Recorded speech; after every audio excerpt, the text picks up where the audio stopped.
Hi! Ich werde immer wieder gefragt, welche Kamera ich als erste Kamera, als Einsteigerkamera empfehle, zum Beispiel von meiner Freundin Aygül.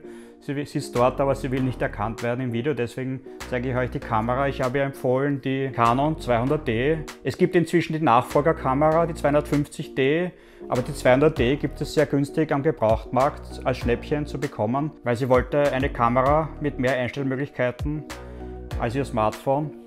Ich habe ihr 10 Gründe gegeben, warum diese Kamera die ideale Einsteigerkamera für sie ist. Bitte lasst gerne ein Like und ein Abo da, wenn mein Video für euch hilfreich ist.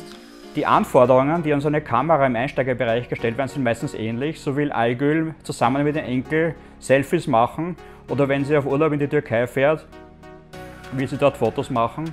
Deswegen habe ich ihr eher eine leichte Kamera empfohlen. Aygül wollte sich zuerst eine gebrauchte Canon 5D Mark II kaufen, aber ich habe die Canon 6D und die 5D ist noch schwerer als diese 6D. Ich empfehle für Anfänger und Einsteiger immer eine eher leichte Kamera, vor allem auch für Frauen. Aygül sagt zwar, sie macht immer Krafttraining im Fitnessstudio, aber meistens nimmt man so eine schwere Kamera dann nicht mit und fotografiert erst recht nur mit dem Smartphone. Dann steht man auch vor der Entscheidung, ob man eine klassische Spiegelreflexkamera oder eine Systemkamera ohne Spiegel kaufen soll. Die Canon EOS 200D, 250D ist eine Kamera mit Spiegel. Das Licht wird bei so einer DSLR vom Objektiv auf einen Spiegel über ein Prisma zum optischen Sucher geleitet. Der Spiegel ist halbtransparent und über Autofokussensoren unter dem Spiegel wird fokussiert.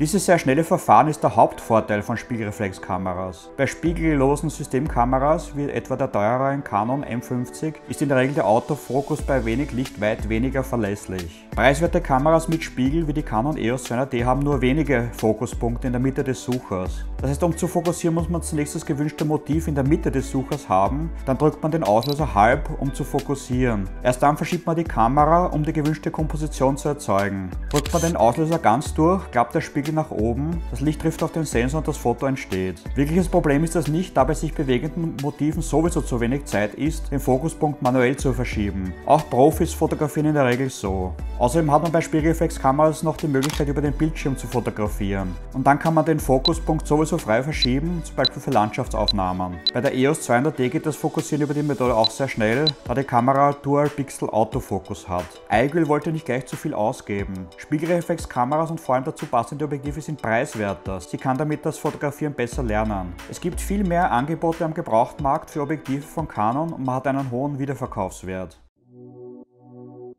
Aygül will wie mit ihrem Handy Fotos von sich zusammen mit ihrem Enkel machen. Der Bildschirm der Canon 200D kann für Selfies nach außen geklappt werden. Diese Funktion ist aber kein bloßes Gimmick für Smartphone-Umsteiger, weil man kann zum Beispiel sich selber filmen für Vlogs und so weiter. Und dann, wenn man den Bildschirm dreht und zurückklappt, ist er für den Transport geschützt. Dann kann man den Bildschirm so drehen, dass man gut von unten oder von oben über eine Menge von Personen fotografieren kann. Hat man die Kamera so gedreht und den Bildschirm ausgeklappt, sind die Bedienknöpfe nicht mehr zu sehen. Daher trifft es sich gut, dass man die Kamera auch über den Touchscreen bedienen kann. Aber auch sonst ist diese Funktion sehr nützlich, zum Beispiel wenn man die Bilder anschauen oder vergrößern will oder überhaupt wenn man das Menü bedienen will. Weil Canon ist überhaupt dafür berühmt, dass sie über ein exzellentes Menü verfügen. Dieses Menü ist wie geschaffen für Anfänger und Amateure. Der Nachteil von Spiegelreflexkameras ist eigentlich, dass sie aufgrund des eingebauten Spiegels größer sind. Zum Glück ist die Canon 200 bis 250 die kleinste DSLR der Welt. Das heißt, sie ist ideal für Reisen und man kann sie überall hin mitnehmen. Traditionell ist der Autofokus bei Spiegelreflexkameras sehr gut, solange man über den Sucher fotografiert. Verwendet man aber den Bildschirm, diesen Live-View-Modus, ist der Autofokus oft langsam und unverlässlich, viel schlechter als bei spiegellosen Systemkameras. Diese älteren Spiegelreflexkameras verwenden beim Fotografieren über den Bildschirm noch das Contrast-Detection-Verfahren, bessere spiegellose Systemkameras zusätzlich das Face-Detection-Verfahren. Die Canon 200 bis 250, die hat ebenfalls das Problem nicht, da sie die günstigste Kamera von Canon ist, die das Dual-Pixel-Autofokus hat. Das ist im Moment der beste Autofokus am Markt für das Fotografieren über den Bildschirm. Deswegen habe ich Aygül auch unbedingt diese Kamera ans Herz gelegt, weil nicht zuletzt, wenn Aygül mit ihrer Kamera irgendwann auch Videos machen will, ist ein schneller Autofokus über den Live-View unverzichtbar. Für Umsteiger wie Aygül, die von der Smartphone-Fotografie kommen, ist das Zusammenspiel von Blende, Belichtungszeit und ISO nicht so einfach zu verstehen, beziehungsweise sie hatte gar keine Möglichkeit, das überhaupt zu probieren. Teure Smartphones haben zwar einen Profi-Modus, aber da der Sensor so klein ist, haben die Änderungen an den Parametern keinen so eindrucksvollen Effekt wie bei Kameras mit größerem Sensor, wie der APS-C-Sensor bei der Canon EOS 200D. Die Canon 200D hat einen Anfängermodus, wo alle Einstellungen und deren Auswirkungen genau gezeigt werden. Das ist natürlich ungemein hilfreich und iGrill kann schnell lernen, das Potenzial ihrer Kamera voll auszuschöpfen. Ich weiß nicht, ob iGrill gleich Videos machen will, aber wenn eine Kamera wie die 250D noch einen Mikrofonanschluss hat, kann sie damit professionelle Videos machen, denn Tonqualität ist eigentlich wichtiger als Bildqualität. Filmt man draußen, macht sich oft der Wind im Video störend bemerkbar. Schließt man ein externes Mikrofon an, kann man daran einen Windschutz, so einen Deadcat, befestigen und dann ist Sprache gleich viel besser zu verstehen. Einsteigerkameras von Canon werden zusammen mit einem Kit-Objektiv angeboten. Es ist sowieso gut, wenn man mal ein erstes universales Objektiv besitzt, weil man kann sich später spezialisierte Objektive dazu kaufen und zum Beispiel will iGrill sich so ein Makroobjektiv kaufen, da sie gerne Pflanzen und Details fotografieren will. Zunächst werden billigere Sets mit dem EFS 18-55 3,5 bis 5,6 Objektiv angeboten. Ich rate aber unbedingt zu dem EFS 18-55 4,0 bis 5,6 IS Objektiv, weil das ist das neuere und bessere Kit-Objektiv. Es ist stabilisiert und hat einen elektrischen Schrittmotor. Die Stabilisierung ist wichtig, damit man auch bei weniger Licht, das heißt bei längeren Belichtungszeiten, verwacklungsfreie Aufnahmen hinbekommt. Verwackelte Aufnahmen sind ein Hauptgrund für unscharfe Bilder. Ich habe leider selber auch eher unruhige Hände beim Fotografieren. Ein elektronischer Schrittmotor ist besser, wenn man Videos macht. Er ist leiser, wenn die Kamera während der Aufnahme neu fokussiert, und auch die Stabilisierung hilft beim Filmen, wenn man für eine schnelle Aufnahme kein Stativ zur Verfügung hat.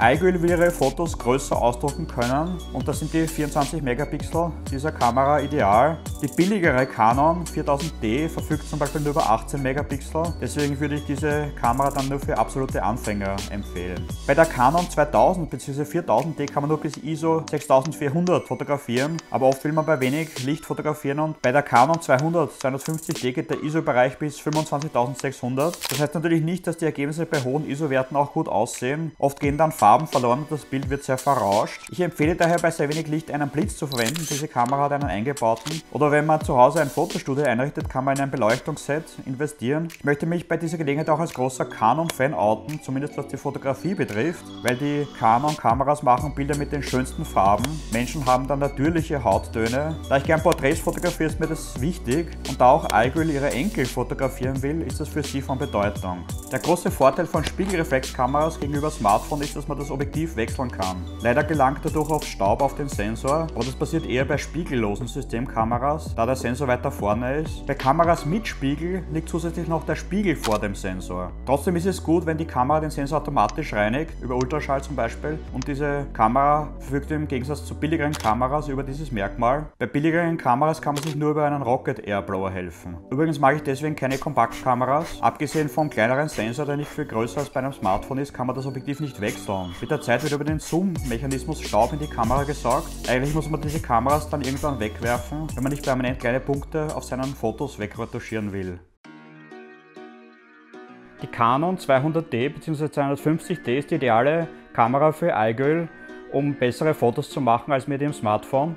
Sie wollte auch nicht gleich zu viel Geld ausgeben, was ich natürlich verstehen kann. Deswegen würde ich hier auf keinen Fall eine 5D Mark II empfehlen, wo sie ein großes Gewicht immer mitzuschleppen hat und große teure Objektive kaufen muss. Weil ein Anfänger kann gar nicht das Potenzial einer solchen Kamera ausschöpfen und sie wird erst recht nicht mitgenommen, weil sie so schwer ist. Für einen Profi würde ich natürlich eine spezialisierte Kamera empfehlen, zum Beispiel für Tierfotografie eine andere Kamera als für Sportfotografie oder für Porträtfotografie.